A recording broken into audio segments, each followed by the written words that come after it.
السلام عليكم ورحمة الله وبركاته. زي ما عودناكم يا جماعة من محلات عم عاشور بشربين شارع المركز بما هو كل جديد في عالم الدراجات. الحنطور يا جماعة اللي وعدناكم بيه في الفيديو اللي فات وقلنا لكم هننزل منه مقاس 20، مقاس ال 20 وصل.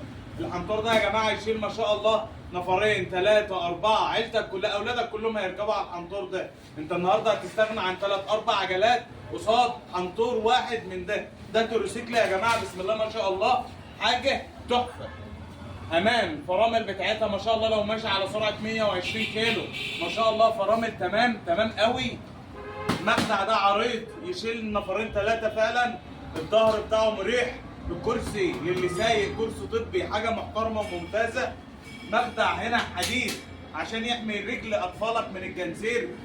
الرفارف بتاعته 3 رفرف على كل عجله لها رفرف، حاجه بسم الله ما شاء الله. قلب المكنه بتاعها قلب رمان، جنزير مستورد، حاجه بسم الله ما شاء الله يا جماعه تحفه.